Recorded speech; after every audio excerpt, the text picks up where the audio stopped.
Olá galera, chegando aí para a gravação de mais uma temática da nossa legislação estadual. Nós estamos falando da Lei Estadual 12.209 de 2011, Lei de Processo Administrativo do Estado da Bahia. Na aula de hoje, nós falaremos acerca de 3 itens de extrema importância que afetam os atos administrativos. Estes itens, eles envolvem a ideia de anulação,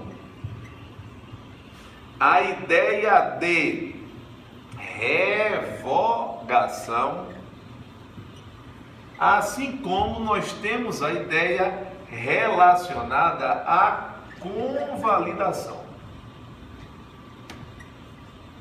Estes aspectos, eles estão atrelados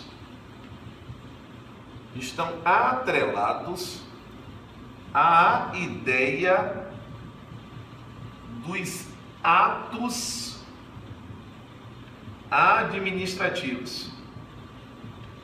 Atos administrativos, aliás, a sucessão desses atos administrativos é justamente o que a Lei 12.209 determina como a formação do procedimento administrativo. Então, os atos administrativos nada mais são do que formas, do que manifestações de vontade, são manifestações de vontade da administração pública, ou do que nós chamamos de alguns particulares especiais. Por que particulares especiais? Porque são aqueles particulares que fazem o papel de administrador público. É o caso, por exemplo, das concessionárias e permissionárias de serviços públicos. Ora, neste cenário, para que a gente entenda de uma forma satisfatória esta ideia envolvendo anulação, revogação e convalidação, a gente precisa entender o seguinte, que existem atos denominados de, então a gente tem que analisar a classificação desses atos, para que a gente consiga enxergar os desdobramentos da anulação, da revogação e da convalidação.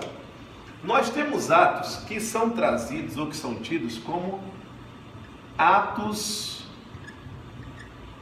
vinculados. Já outros atos são atos administrativos tidos como atos discricionários. O que você não poderá esquecer jamais é que, independentemente se o ato administrativo é vinculado ou se ele é discricionário, independente, os dois eles estão subordinados ao princípio da legalidade. Eles estão sujeitos, eles estão subordinados ao princípio da legalidade. O que isso quer dizer? Que nós temos aqui uma hierarquização. Existe a Constituição Federal, abaixo da Constituição Federal nós temos as leis, e abaixo das leis, aí sim, nós teremos os atos administrativos. Qual é a diferença do enquadramento desse ato administrativo como ato vinculado ou como ato discricionário? Quando nós raciocinamos os atos vinculados, isso tem um significado. Significa o seguinte: significa que o administrador público, ele não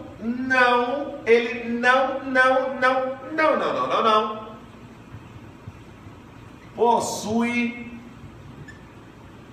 liberdade de atuação.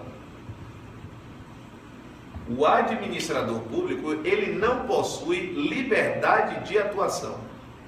Como o administrador público, ele não possui liberdade de atuação, ele tem que seguir exatamente, estritamente o que está na lei, sem nenhum tipo de vontade a ser emitida. Então, como é que nós temos, como é que isso desdobra? Assim, imagine que em uma situação hipotética,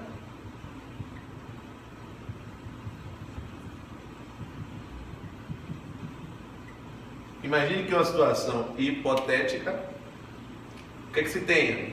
Imagine que exista uma situação em que a lei diz assim, olha, a lei traz que quando acontecer a situação A,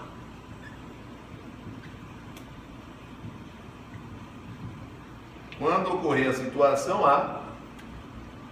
a solução apresentada precisará ser B.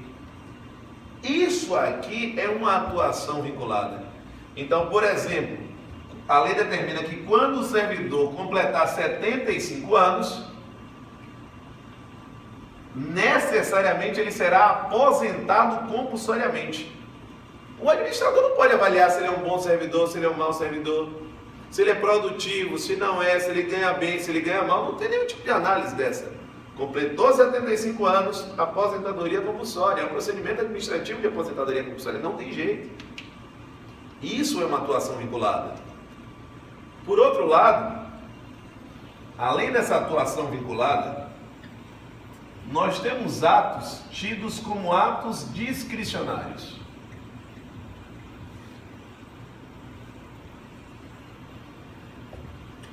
Quando eu me refiro a atos discricionários, nós temos atos, ou são aqueles em que o administrador público